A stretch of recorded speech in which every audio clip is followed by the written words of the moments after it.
Welcome to Beyond Biology Lab YouTube channel. Let's start with a bit of a medical mystery.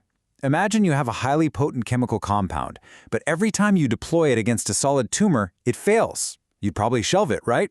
Well, today, we're dusting off one of those shelved compounds, OSI-461. We are going to put on our clinical evaluator hats and look at some highly compelling preclinical data showing how this exact same failed drug might actually be incredibly effective at inducing targeted apoptosis in high-risk acute myeloid leukemia. So, what's driving this clinical paradox? Why would a drug fail in solid tumors but work beautifully in leukemia? It really all comes down to bioavailability. Solid tumors are notoriously dense, right? They've got this tough microenvironment that makes it incredibly hard to achieve adequate drug concentrations locally. But leukemia, it operates in the bone marrow, that is highly accessible biological real estate. And as we'll see, that single physiological difference completely reshapes our therapeutic paradigm. Here is our roadmap for this explainer. We'll start with the high-risk AML challenge, move on to reevaluating OSI-461, unpack its mechanism of targeted apoptosis, review the primary patient sample data, check out how it spares healthy stem cells, and wrap up with the clinical outlook. Section 1. The High-Risk AML Challenge. To rigorously evaluate a new option, we have to be honest about our current standard of care. For decades, we've relied on broad-spectrum chemotherapy for AML. And sure, it can induce remission, but we all know the cost. High systemic toxicity and, frankly, poor long-term remission rates, particularly in older patients or those with complex karyotypes. What we're really hunting for, the theoretical ideal, is a targeted apoptotic agent. We need something that operates at physiological concentrations, aimed precisely at eradicating the underlying leukemia-initiating cells without completely destroying the patient's capacity to rebuild their own bone marrow. And when we say high risk, we are talking about very specific, stubborn molecular realities. Take FLT3 ITD mutations, for example. This is an incredibly aggressive genomic aberration that drives early relapse and just outright resists conventional induction treatments. For a novel therapy to be worth our time, it absolutely has to prove it can punch through these specific genetic barriers. Section 2. Reevaluating OSI-461. Okay, before we look at the leukemia data, we need to set our therapeutic baseline. Those earlier failed clinical trials for solid tumors actually gave us one critical piece of clinical data. Humans can safely tolerate steady-state plasma concentrations of OSI-461 up to 2.5 micromolar. At that dose, the main reported side effect was mostly just fatigue. There were no severe toxicities for the hematopoietic system. So, keep that 2.5 micromolar number in mind. That is our clinically relevant ceiling for evaluating the in vitro data. Which brings us right back to the bioavailability advantage. To make a dent in solid tumors in the lab, researchers needed concentrations way above that safe 2.5 micromolar limit. But in the bone marrow, the leukemia cells are quite literally bathed in the plasma. They have direct systemic drug access, uniquely positioning SI-461 to succeed in this highly accessible environment. Section 3. Mechanism of targeted apoptosis. Let's look at how this works under the hood. Once OSI-461 gets inside the leukemium cell, it kicks off a fascinating cell-intrinsic cascade. First, it strongly upregulates the transcription of MDA7/IL-24, which is a highly potent pro-apoptotic cytokine.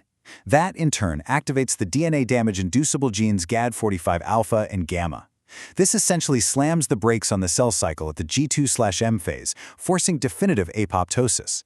The elegant part here is that because this is an intrinsic molecular pathway, it bypasses the cell membrane receptors that tumor cells so often downregulate to escape our therapies. Section 4. Primary patient sample data. Let's move from theoretical pathways to real-world bench data. Researchers took bone marrow-derived CD34-positive enriched blast cells straight from 20 different AML patients. They treated them with just 1 micromolar of OSI-461. Remember, our safe ceiling is 2.5, so this is well within physiological limits. The results showed a highly consistent induction of apoptosis compared to controls, even in samples harboring those aggressive FLT3 ITD mutations and complex therapy-resistant karyotypes we talked about.